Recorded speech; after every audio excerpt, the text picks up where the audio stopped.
G'day everybody and welcome back to another video. As always, hope you're doing well. Now I recently completed a 2-week trip, starting in Cairns, riding all the way to the top of Australia through Cape York, exploring all those iconic tracks, and then back down south again, a few outback tracks, all the way back down to the Gold Coast. Now if all of that I just said there is news to you and you didn't know about that, I suggest you go into my earlier videos and check out my Cape York adventure series. This video will make a lot more sense if you watch all of those videos first and then come back and watch this one to get a whole wrap up of the whole trip. Now the purpose of this video, guys, is a little bit of a wrap up of the whole trip. I'm going to run through things like what went well on the trip, what didn't go well, favorite moments, worst moments, give you guys some pointers if you want to do this trip yourself, as well as a bit of a Q&A with some questions I got from you guys on Instagram, YouTube. Try and answer those the best that I can to help you out. Now let's just start this off with a bit of a trip overview, just in case you haven't seen my earlier videos of the whole trip. Now the plan was starting in Cairns, riding all the way to the top of Cape York, back down to the Gold Coast, around 5,000 kilometers for the trip, roughly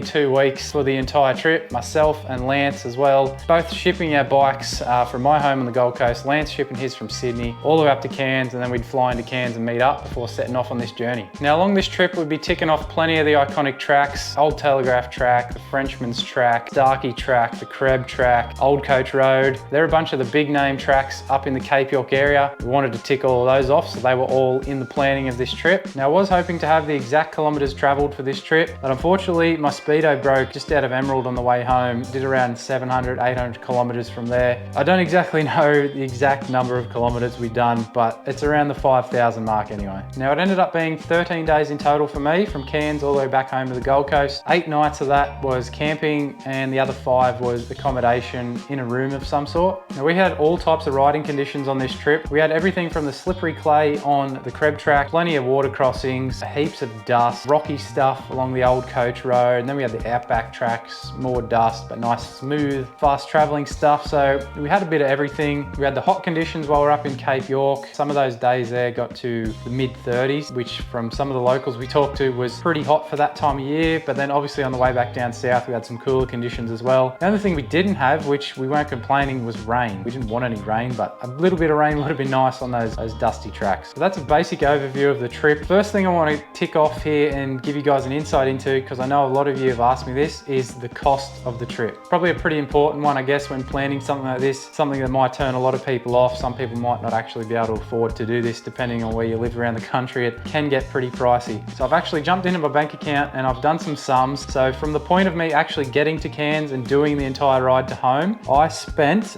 $1,705. Now that includes everything I spent on the trip. So food, drinks, any camping fees, permit fees, all my fuel, anything else that I bought along the way, that is all in that amount right there. Now if you're looking at planning to do this trip yourself, just remember that there's a lot of other things that I've spent on top of that $1,705. I've left out of that total just because everyone planning this trip, it's going to look different for everyone. You might not be transporting your bike there like Lance and I did. You might live in Cairns, so you might already be there with the bike as it is. You could be further away, so transport might even be more. You might look at riding your bike all the way there. Maybe you'll buy a bike in Cairns and go, I don't know, there's a heap of different options. That's just some of the reasons why I left those costs out, just so you know that that's the actual cost you're going to sort of look at if you're looking to just do the ride itself. But just remember all those factors there, guys. So if you are planning this trip, you have to allow for all these other things. So for those of you that want to know what I actually spent as well before getting to the start of this trip, for the transport of my bike and all my luggage, that cost $635. That's from the Gold Coast here to Cairns. That was using Roadhog Transport. Massive shout out to those guys. They helped myself and Lance out hugely there. We couldn't find anyone close to that sort of price to get our bikes to Cairns. We did look at different options, things like putting the bikes on a trailer and driving our own cars to Cairns and then driving back as well. But the downsides there is you lose a couple of days driving up and back as well. So you're gonna need more time off work there. Plus you're paying for the fuel anyway. Fuel isn't cheap these days. So by the time you spend all that fuel, that could have went towards paying a transport company to do it for you. We did try and look at one-way hire utes or trucks or something like that we could just drive one way and then ride all the way home. But most companies that we tried to get to, the prices were ridiculous, or they didn't offer one-way transport with their vehicles. So lots of those things were out of the question. So Roadhog Transport came in good there.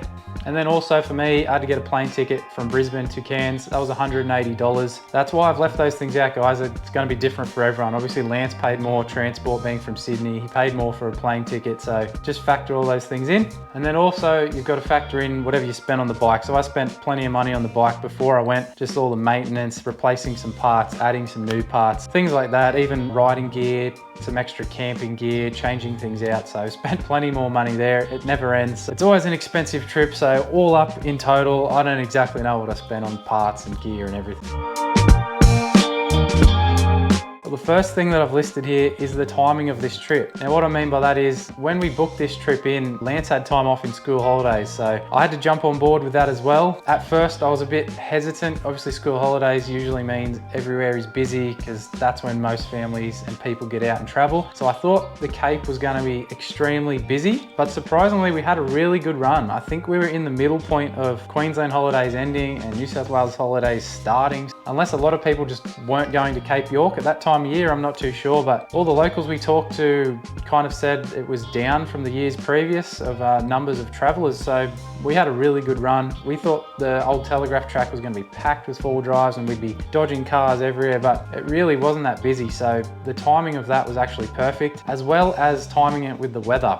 I kind of wanted to do the trip a little bit later, sort of end of August, just to make sure that all the water levels were down, and Lance had this time off, so we jumped on board and went the start of July. I thought it might have been too early in the season and water levels would have been well up, but we had an absolute dream run through all those crossings. They were all still had water in them, but they were all at a good level for us to be able to get across. It wasn't too busy, so yeah, great all around timing. The second thing that went really well, that was very surprising to me, was we didn't have any drowned bikes. Being Cape York and all the videos and research I'd done before this, obviously water crossings are the major challenges up there. I thought at least one of us was going to drown a bike at some point along the trip, but luckily enough we both got through. Water levels were pretty decent. We just had a really good run, no drowned bikes, so can't complain with that at all. The first thing that I've chucked on here is picking a white riding jersey to wear to Cape York. Now that was an absolutely terrible idea. That jersey will never be white again. I've washed it 5-6 times, washing machine, pressure clean, everything. Nothing gets out the red dirt from that white jersey. Just hang on, I'll grab it, I'll show you.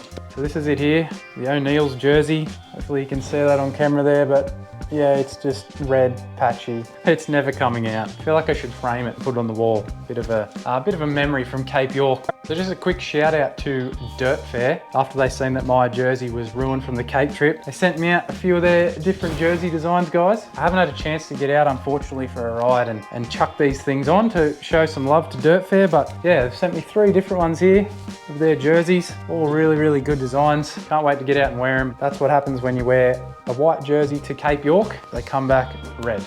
The second thing that didn't go so well is the PDR. Now that is a Peninsula Development Road up there in Cape York. Pretty much an unavoidable road at some point. You're gonna have to jump onto it and do a little bit of it. But man, it was so dusty for us. I'm sure it's the same for every adventure rider up there, unless you're doing it when it's raining or it's had a bit of rain and there's no vehicles on there. But that track was an absolute punish on those days that we had to do it. It was hot, it was dusty, and I've never eaten that much dust in my life on a motorbike. That was insane. So that track there, it went well, I guess. We did it, but yeah, it was not fun at the time, that's for sure. And another thing that didn't go well for me personally is that Insta360 mount. So shout out to Insta360. Bit of my fault anyway. Insta360 do say not to use the mount on there when you're in off-road conditions, or they even have a speed limit. I think it might be over 70, 80 kilometers an hour, something like that. I have to look it up, but yeah, my fault for leaving it on there. I should have took that thing off, but yeah, that didn't go well at all. Happened to go back and find that camera. I guess it's good that I found it. Can't complain about that. At that time, man, I was super angry. But here it is, still lives on. You can see that. Cracks everywhere, scratched to pieces, but the lenses are in good condition and it still works. So if you got Insta360, they can take a fair bit of punishment, guys. I have one marker for that bike when I go on an adventure, and if it can do this, well, I'm pretty happy, and that is, did it get me home? And well, obviously it did get me home. It did the entire trip. A few little dramas here and there, but for the most part, my bike was sound. Got me all the way home. so you can't really complain about that. So she didn't fully get through the trip unscathed. She was leaking a little bit of oil there towards the back end, just out of that hose on the top of the engine. If I fixed it properly the first time, probably wouldn't have been as big of a drama. The clip on there that holds the hose wasn't really doing its job, so I should have just put a zip tie there the first time to hold it tight, but I did that the second time. It fixed it right up and it wasn't an issue after that. As I said earlier in the video too, my speedo broke just outside of Emerald. I was just riding along and then I noticed on the dash that the speed was just going all over the place, and then eventually it just stopped completely and it just said zeros. I didn't bother pulling it apart on the side of the road. There was no point. I didn't need the speedo exactly a speed reading on my GPS unit on there anyway, so I just used that. It's more accurate, but I just wanted that speedo to calculate my kilometers. I use it as my fuel gauge to how far I've traveled. Obviously the DRZ has no fuel gauge, so that thing is usually my fuel gauge to know when I need to fill up. The exhaust mounts, one of them fell out and is missing, so the exhaust moved around a little bit, but no big drama. Fender brace on the front fender broke. That's the second one I've broken. But all in all, the bike went really well. Got me all the way home. Happy with that. She's done about 26,000 kilometers now, so got to give her a bit of love now. She's still keeping strong, so let's keep it going. The tires on the bike went really well. This is the first time that I've run the Dunlop D606 tires, and super happy with those things. I'll do another video later with a full review, give you my thoughts on those tires, guys, so I'll leave that there for now. And as always, my entire luggage setup went really well. No issues with the Krieger bags, all the mount kit, it all went perfectly. Everything that I packed was pretty good. There was nothing in there that I didn't really use, nothing in the way. All the weight was pretty good with the suspension. It just, yeah, it all worked really well. So super happy with that.